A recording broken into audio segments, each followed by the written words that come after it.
Welcome, welcome. If you're a returning subscriber, welcome back. It's Journal with Blessing. So today I'm going to show you a quick flip of how I've set up my 2024 social media planner, the products that I'm using, and also just what the goal is for using my social media plan. So let's start with the tools that you'll need if you also would like to set up your own notebook planner, is what I'm calling my social media planner. Determine what kind of paper you like. You know, do you like dot grid? Do you like line paper?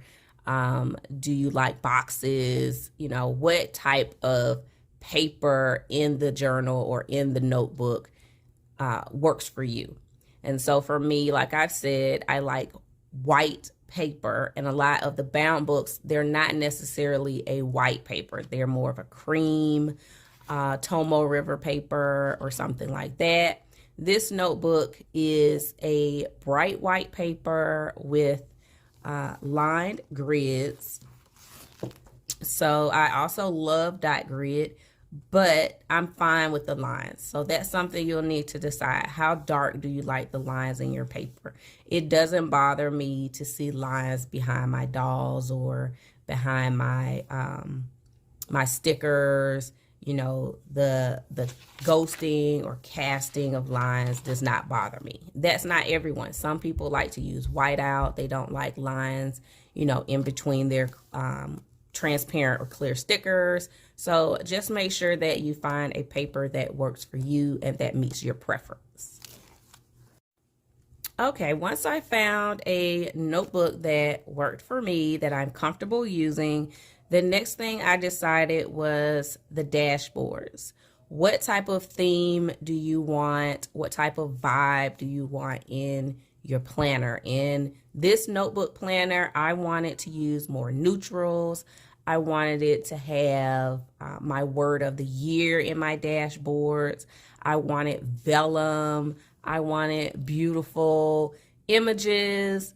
And I really sat down and wrote out. I wrote out what I wanted my dashboards to look like. And so I settled on to start with having my word of the year, which is evolve. So I have evolving involves eliminating.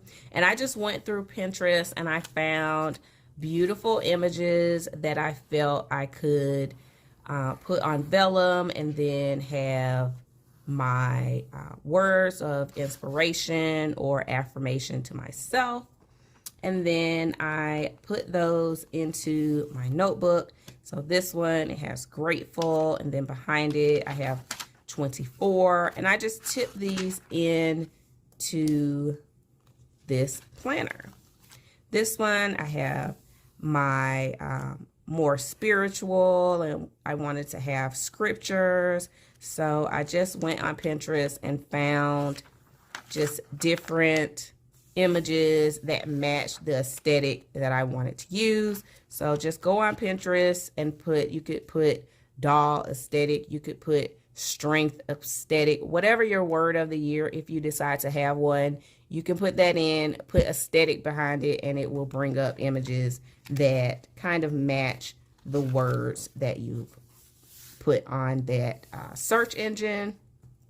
It's a great way. And then I just matched up my images. Like this one, it is a dark green, so I knew I wouldn't have a lot of words coming through, but I love the way that the scripture kind of pops through on her shoulder here.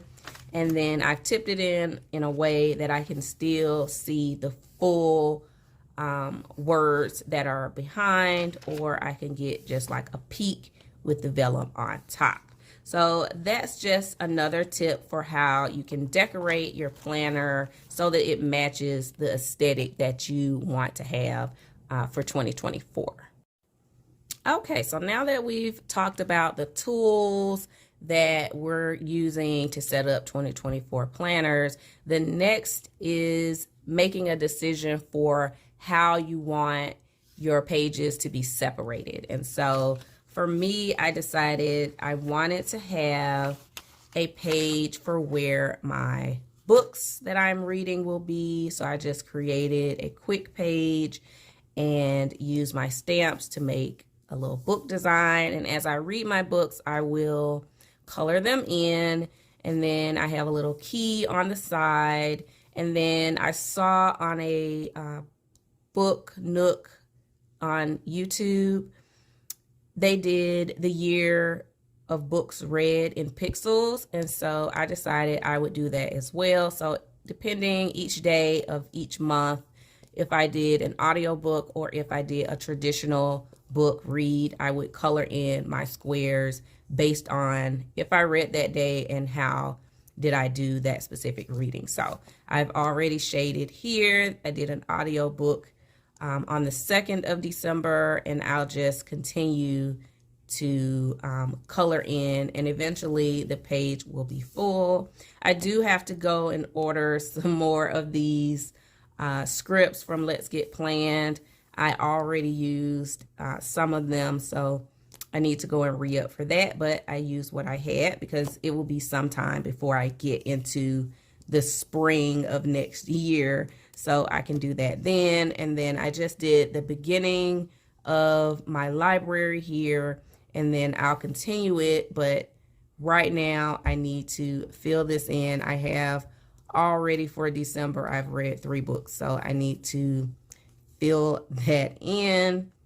And then I just have a cute little sticker here in the corner. So she's reading a book, and then over here in the corner, she's using her laptop. So kind of like using an Audible book. And then I use tabs on the sides of my page to designate the months. And then with this planner, I do have a spiral planner that I'm using, but this is my social media planner, so I felt I did not need a monthly view. I have a monthly in my passport planner, in my spiral planner, and I also just want to give away for a more structure bound book planner from Night Owl Paper. I'll show you guys that here. So as you can see, it's bound. It has January through June, and it has a monthly view in here. So I feel I have enough monthly views. This will be strictly weeks, and then any other additional journaling that I want to share on social media. So I have the first full week of December laid out. And again, because it is grid, you can see the grid behind the pages. You can write easily, and it's easy to lay down your stickers. So I'm loving this. Okay, and then what I decided is for each week, I have gone ahead and sat in my stickers that I want to use for each week.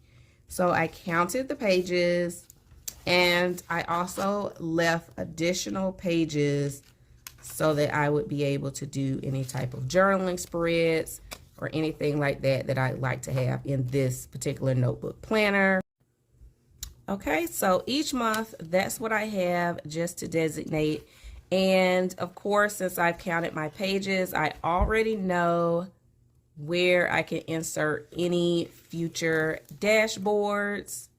So this one I have here, and I'll just put those in the front of each month. So I will continue to add, but that's just the start of this notebook planner. I hope that it inspires you to create a planner or a notebook or a journal that really speaks to you so that you can have a lot of joy and a lot of excitement in preparing for your 2024 planner. Create a notebook, planner, or journal that works for you and for what you feel will bring you to your planner, bring you to your journaling each day in 2024. So until the next time, take care.